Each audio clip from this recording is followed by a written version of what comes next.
Hello dear.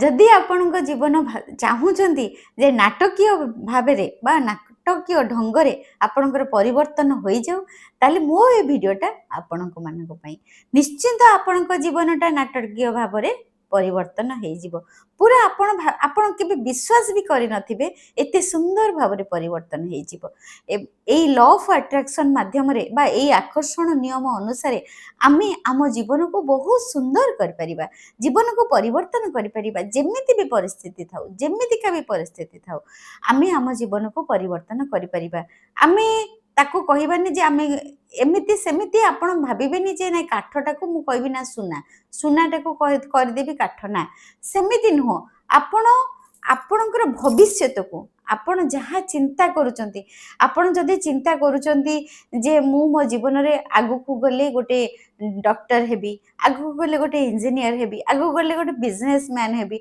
आगु गले मो परिवार सहित मु खुशी रे रहिबी आपण जहाँ जहाँ भल भल चिंता करिवे ताहा ताहा आपणकर भविष्यत हबो आ जदि आपण टंका चिंता करिवे ताले टंका भी आपण पाखको आसीबो आकर्षण नियम अनुसार आपणको जीवन नाटकीय भाव रे परिवर्तन हो निश्चिंत भाव में आज मुझे आपण को टेक्निक कहवा को आसी कौन आपण एमती गोटे करेंगे जे आपण को जीवन बहुत सुंदर परिवर्तन हो नाटकीय भाव में चलतु आज जानिबा आमर जो ब्रह्मांड रे आमर जो अनंत शून्य रे आमर ए इनफिनाइट एनर्जी रे माने बहुत शक्ति इनफिनाइट एनर्जी अच्छी आम ब्रह्मांड रे बहुत शक्ति अच्छी आम अनंत आकाश अच्छी आम अनंत आकाश रे असीम शक्ति अच्छी ब्रह्मांड रे आमर जो शून्य रे अनंत शून्य रे एते शक्ति अच्छी आमे शक्ति यदि आकर्षण करि परिबा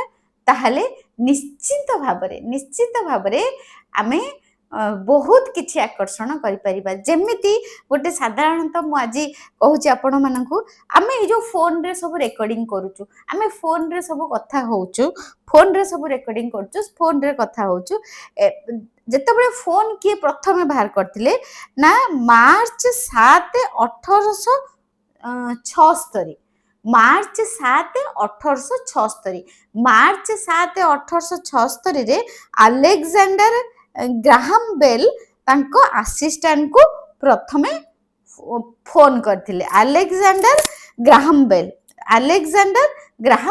तांको ना हैला अलेक्जेंडर ग्राहम बेल से होचंती यूएस रो बा अमेरिका रो देखंतु 1876 मसिया रे सी भाभी जे मु केमिति मोर दूर रे जो लोक माने रहुचंती सेमानक सहित मु केमिति तांको देखि न पारिले भी केमिति कथा हेबी केमिति गोटे मेसिन गोटे तैयारी करिवि 1876 रे से भाभी तापर से बसिकी चिंता करथिले कोन करिवि केमितिका मेसिन तैयारी करिवि केमिति मु दूर रे थिबा लोकन सहित कथा हेबी तापर से मार्च 7 1876 आगुरु चिंता करथिले मार्च 7 1876 रे सी प्रथमे तांको असिस्टेंट सहित फोन रे कथा हेले सेही दिन प्रथम उद्भावन कले एमती गोटे तार लगी सेठी गोटे मेसिन लगी एपटे सी बसी एमती कथा हेले प्रथमे कौन करिथिबे सी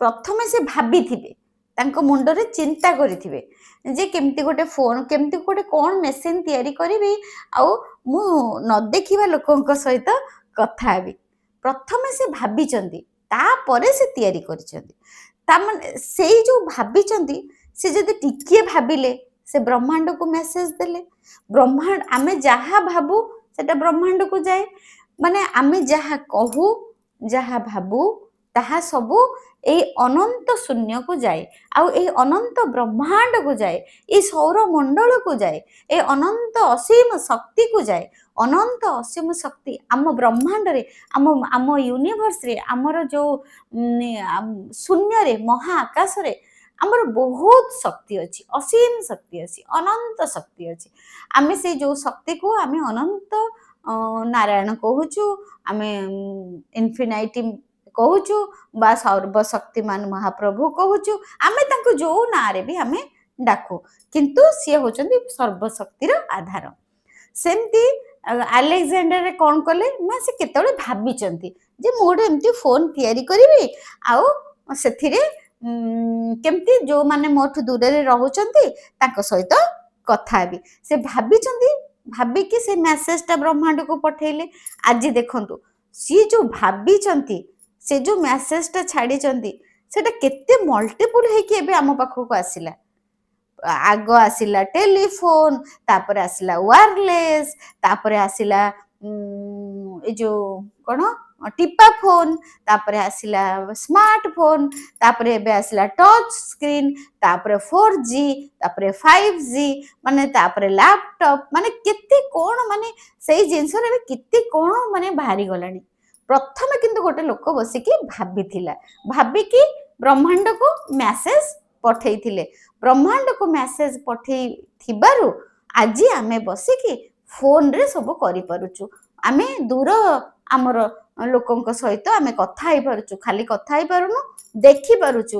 କେତେ କ'ଣ ଆମର ଫୋନରେ ପାଠ ପଢି ପାରୁଛୁ, ଫୋନରେ ଭିଡିଓ କରିପାରୁଛୁ, ନାଚିକି ପଠେଇ ପାରୁଛୁ। ସବୁ କିଛି ଆମର ଫୋନରେ ହଉଛି। ଆଜିକାଲି ବି ପିଲାମାନେ ତ ଫୋନରେ ଲାପଟପରେ ପାଠ ବି ପଢୁଛନ୍ତି। ଆଉ କୋଚିଂ ସେଣ୍ଟର ଯାଉ ବି ନାହାନ୍ତି, ଘରେ ବସିକି ଆଡମିସନ ନେଇକି ପାଠ ପଢୁଛନ୍ତି। କ'ଣ ନାଇଁ କ'ଣ ଆମର, ଆଉ ଯାହା ଗୋଟେ ଆପଣ ସର୍ଚ୍ଚ କରିବାକୁ ଚାହିଁବେ ଦେଖିବେ, ଆପଣ ୟୁଟ୍ୟୁବରେ ସର୍ଚ୍ଚ କରିଦେବେ ଆସିଯିବ। ଏମିତିକି ମେସିନରେ କେମିତି ସୂତା ପଶିବ, କୋଉ ତରକାରୀଟା କେମିତି କରିବ, ଏଇ ତରକାରୀଟା କେମିତି ରନ୍ଧା ହବ, ସେଇ ଭାତଟା କେମିତି ରନ୍ଧା ହବ, ରୁଟି କେମିତି ହବ, ସବୁ ଜିନିଷ ଆପଣ ୟୁଟ୍ୟୁବରେ ସର୍ଚ୍ଚ କଲେ ଆପଣ ପାଇଯାଉଛନ୍ତି। ମାନେ ଏତେ ଆମର ସାଇନ୍ସ ଡେଭଲପ ହେଲା। କେମିତି ନା ଜଣେ ଆଗ ଭାବିଲା, ତାପରେ ଆମେ ତାର ରେଜଲ୍ଟ ପାଇଲୁ। ସେମିତି ଆମ ଅନନ୍ତ ଶୂନ୍ୟରେ ମହାଆକାଶରେ ଅସୀମ ଶକ୍ତି ଅଛି। ଆମେ କେମିତି ସେଇ ଶକ୍ତିକୁ ଗ୍ରହଣ କରିବା, ଆକର୍ଷଣ କରିବା, ତା ଦ୍ୱାରା ଆମ ଜୀବନ ନାଟକୀୟ ଭାବରେ ପରିବର୍ତ୍ତନ ହୋଇଯିବ।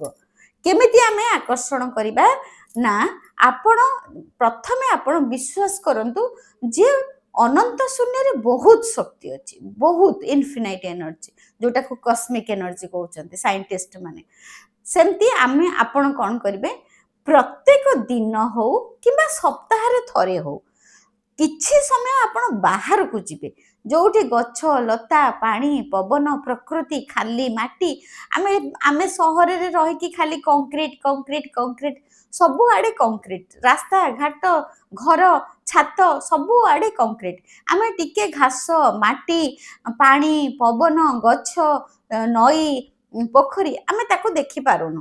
କିନ୍ତୁ ଆପଣ ସପ୍ତାହରେ ଗୋଟେ ଦିନ ଯାଇ କୌଣସି ଗୋଟେ ଗଡ଼ିଆ କୂଳରେ, କୌଣସି ଗୋଟେ ନଈ କୂଳରେ, କୌଣସି ଗୋଟେ ସମୁଦ୍ର କୂଳରେ ଆପଣ କ'ଣ କରନ୍ତୁ ନା, ଯୋଉଠି ଗଛ ବୃକ୍ଷ ସବୁ ଥିବ, ଅତି କମରେ ଅଧଘଣ୍ଟାରୁ ଘଣ୍ଟେ କେବଳ ବସନ୍ତୁ ଆଉ ସବୁ ଜିନିଷକୁ ଭଲସେ ଦେଖନ୍ତୁ, ଭଲସେ ନିରୀକ୍ଷେଇକି ଦେଖିବେ।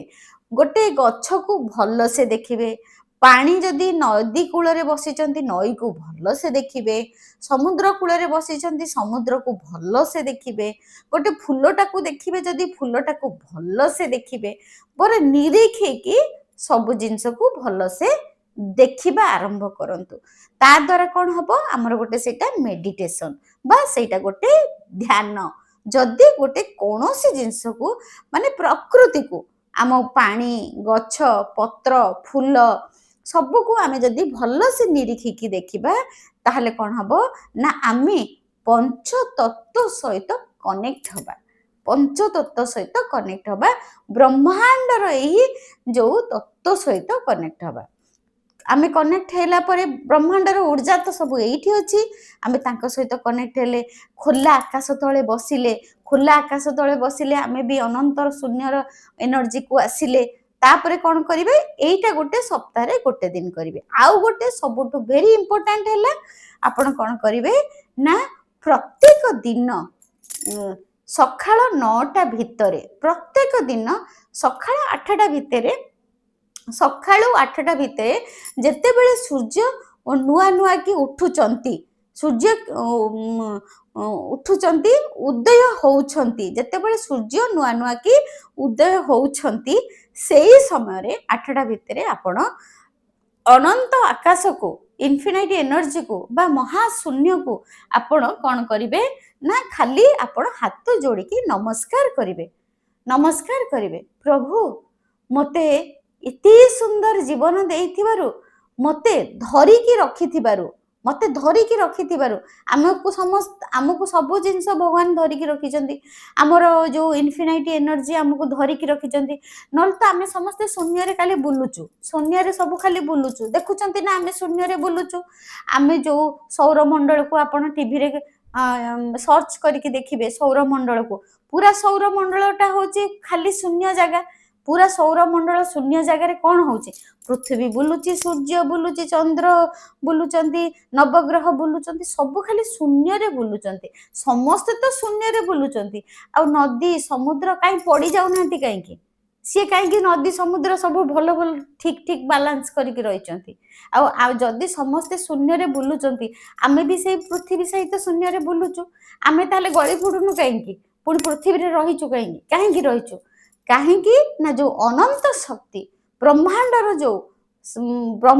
ଯୋଉ ଅନନ୍ତ ଶକ୍ତି ଆମକୁ ଧରିକି ରହିଛନ୍ତି। ଯୋଉ ମାଧ୍ୟାକର୍ଷଣ ଶକ୍ତି ଆମେ କହୁ, କି ଭଗବାନଙ୍କର ଶକ୍ତି କହୁ, ବା ଆମ ୟୁନିଭର୍ସର ଶକ୍ତି କହୁ, ବା ଇନଫିନାଇଟ୍ ଏନର୍ଜି କହୁ, ଯୋଉ ଶକ୍ତି କହୁ, ଗୋଟେ ଉର୍ଜା, ଗୋଟେ ସର୍ବଶକ୍ତିମାନ, ସର୍ବଶକ୍ତି, ଯୋଉ ସର୍ବଶକ୍ତିରେ ଆମେ ପୃଥିବୀ ଆମର ଚାଲିଛି, ପୁରା ବିଶ୍ୱ ଚାଲିଛି, ସେଇ ଯୋଉ ଶକ୍ତିରେ ଆମ ପୃଥିବୀ ବୁଲୁଛି, ଶୂନ୍ୟରେ ବୁଲୁଛି, ସେଇ ଶକ୍ତିରେ ଆମେ ବି ଆମକୁ ଥାମିକି ରହିଛନ୍ତି ବା ଆମକୁ ଧରିକି ରହିଛନ୍ତି। ସେଇ ଯୋଉ ଆମକୁ ଧରିକି ରହିଛନ୍ତି, ଆମେ ଗଳି ପଡୁନୁ, ମାଧ୍ୟାକର୍ଷଣ ଶକ୍ତି କୁହନ୍ତୁ କି ଯୋଉ ଶକ୍ତି କୁହନ୍ତୁ। ସେଥିପାଇଁ ଆମେ କଣ କରିବା ନା ସକାଳୁ ଉଠିକି ପ୍ରଭୁଙ୍କୁ ନମସ୍କାର ମୁଦ୍ରାରେ କହିବା, ହେ ପ୍ରଭୁ, ମତେ ଧରିକି ରଖିଥିବାରୁ, ମତେ ଏତେ ସୁନ୍ଦର ଜୀବନ ଦେଇଥିବାରୁ, ଏତେ ସୁନ୍ଦର ପୃଥିବୀ ପ୍ରକୃତି, ଏତେ ସୁନ୍ଦର ମାନେ ପ୍ରକୃତି, ଏତେ ସୁନ୍ଦର ପୃଥିବୀ, ଏତେ ସୁନ୍ଦର ଦୁନିଆ, ଏତେ ସୁନ୍ଦର ଜୀବନ ମତେ ଦେଇଥିବାରୁ, ଏତେ ସୁନ୍ଦର ଶରୀର ମତେ ଦେଇଥିବାରୁ, ମତେ ଧରିକି ରଖିଥିବାରୁ ଥ୍ୟାଙ୍କ ୟୁ ପ୍ରଭୁ, ଧନ୍ୟବାଦ ପ୍ରଭୁ, ଧନ୍ୟବାଦ ପ୍ରଭୁ, ଧନ୍ୟବାଦ। ମୁଁ କୋଟି ଧନ୍ୟବାଦ କରୁଛି, ଆଉ କୋଟି କୋଟି ପ୍ରଣାମ କରୁଛି, କୋଟି କୋଟି ପ୍ରଣାମ କରୁଛି, କୋଟି କୋଟି ପ୍ରଣାମ କରୁଛି। ଏମିତି ଆପଣ ଦିନରେ 3 ଥର କରିବେ। 3 ଥର କେତେବେଳେ? ସକାଳେ କରିବେ ଆକାଶକୁ ଚାହିଁକି, ତାପରେ ଦ୍ୱିପହରେ କରିବେ, ଦ୍ୱିପହରେ ମାନେ 2ଟାରୁ 4ଟା ଭିତରେ କରିବେ, 2ଟାରୁ 4ଟା ଭିତରେ କରିବେ, ଦ୍ୱିପହରେ କରିବେ, ତାପରେ ଆଉ ଥରେ ସନ୍ଧ୍ୟା ବେଳେ କରିବେ, 7ଟାରୁ 9ଟା ଭିତରେ କରିବେ। ଆକାଶକୁ ଚାହିଁବେ, କହିବେ, ହେ ପ୍ରଭୁ, ହେ ଅନନ୍ତ ଶୂନ୍ୟ, ହେ ଅନନ୍ତ କୋଟି ପ୍ରଭୁ ଭଗବାନ ନାରାୟଣ, ଆପଣ ନାରାୟଣ କହିପାରିବେ, ବ୍ରହ୍ମାଣ୍ଡ କହିପାରିବେ, ହେ ପ୍ରଭୁ, ହେ ମୋର ବିଶ୍ୱ ବ୍ରହ୍ମାଣ୍ଡ, ମତେ ଧରିକି ରଖିଥିବାରୁ, ମତେ ଏତେ ସୁନ୍ଦର ଜୀବନ ଦେଇଥିବାରୁ, ମତେ ଏତେ ସୁନ୍ଦର ଦୁନିଆ, ପ୍ରକୃତି, ପୃଥିବୀ, ଜଳ, ସବୁ ଗଛ ଲତା ସବୁ ଦେଇଥିବାରୁ ଧନ୍ୟବାଦ ପ୍ରଭୁ, ଧନ୍ୟବାଦ ପ୍ରଭୁ, ଧନ୍ୟବାଦ। ମୁଁ କୋଟି କୋଟି ପ୍ରଣାମ କରୁଛି, ପ୍ରଣାମ ପ୍ରଣାମ ପ୍ରଣାମ। ଏତିକି, ବେଶୀ କହିବା ଦରକାର ନାହିଁ, କେବଳ ନତମସ୍ତକ କରିକି ଧନ୍ୟବାଦ କରିବେ, ପ୍ରଣାମ କରିବେ। ଦିନରେ 3 ଥର, 3ଟା ପ୍ରହରରେ, ସକାଳେ, ଖରାବେଳେ, ସନ୍ଧ୍ୟାବେଳେ, ସନ୍ଧ୍ୟା ମାନେ 7ଟାରୁ 9ଟା ଭିତରେ କରିବେ। ଦେଖିବେ, କରନ୍ତୁ, ନିଶ୍ଚିତ ଭାବରେ ଆପଣଙ୍କର ଜୀବନ ନିଶ୍ଚିନ୍ତ ଭାବରେ ନାଟକୀୟ ଭାବରେ ପରିବର୍ତ୍ତନ ହୋଇଯିବ। କନସିଷ୍ଟେନ୍ସି ରଖିବେ। 2 ଦିନ କଲା ପରେ ପୁଣି ଗୁରୁମା କଥା ଭୁଲିଯିବେ। ଆପଣ କହିବେ, ଗୁରୁମା କ'ଣ ନାଟକୀୟ ଭାବରେ ପରିବର୍ତ୍ତନ ହଉନି? ଆପଣ 2 ଦିନ କରିକି ଦିନେ କଲେନି, ଭୁଲିଗଲେ, ତାହେଲେ କ'ଣ ହବ ନା ପୁଣି ଆଉ ଥରେ ମୂଳରୁ କରିବାକୁ ପଡିବ। ପୁରା କନସିଷ୍ଟେନ୍ସି ରଖି 45 ଦିନ କରନ୍ତୁ। ତାପରେ 45 ଦିନ ଯୋଉଦିନ କମ୍ପ୍ଲିଟ ହବ, କନସିଷ୍ଟେନ୍ସି ରଖି, ତାପରେ ଦେଖିବେ ଚମତ୍କାର ଉପରେ ଚମତ୍କାର ହବ। ଆପଣ ମତେ ନିଶ୍ଚିନ୍ତ, ଯେମିତି ମତେ ସମସ୍ତେ କମେଣ୍ଟ କରୁଛନ୍ତି, ଯେମିତି ମତେ ସମସ୍ତେ ଏତେ ବଡ଼ ବଡ଼ ସକ୍ସେସ୍ ଷ୍ଟୋରି ଦଉଛନ୍ତି, ସେମିତି ଆପଣ ବି ଦେବେ। Thank you so much, God bless you. ଆଉ ଯଦି କୌଣସି ଆପଣ ସମାଧାନ ଚାହୁଁଛନ୍ତି, ଆପଣଙ୍କର ପରିସ୍ଥିତିର ସମାଧାନ ଚାହୁଁଛନ୍ତି, ଯାହା ବି ପରିସ୍ଥିତି ହଉ, ଟଙ୍କା ଚାହୁଁଛନ୍ତି, ସମ୍ପର୍କକୁ ମଧୁର କରିବାକୁ ଚାହୁଁଛନ୍ତି, ପିଲାମାନେ ଭଲ ପାଠ ପଢିବାକୁ ଚାହୁଁଛନ୍ତି, ସ୍ୱାମୀ ସହିତ, ଶାଶୁ ସହିତ, ସମସ୍ତଙ୍କ ସହିତ ମଧୁର ସମ୍ପର୍କ କରିବାକୁ ଚାହୁଁଛନ୍ତି, ଆଉ ହେଲ୍ଥ ବି ଭଲ କରିବାକୁ ଚାହୁଁଛନ୍ତି, ସୁସ୍ଥ ରହିବାକୁ ଚାହୁଁଛନ୍ତି, ତେବେ ମୋ ନମ୍ବର ହେଲା 9108714631। मो नंबर है 9108714631 यही नंबर रे आपण व्हाट्सएप करेंगे आउे आपण को मो वीडियो रे मु सबू पकईची जदि आपण पर्सनाली किछि गाइडेंस चाहते तापाई मोर सेशन बुकिंग करिया को पड़िबो सेशन बुकिंग कले मु गोटे घंटा आपण सहित बसिबी आपणकर समस्त जिनस शुणिबी thank you so much God bless you God bless you God bless you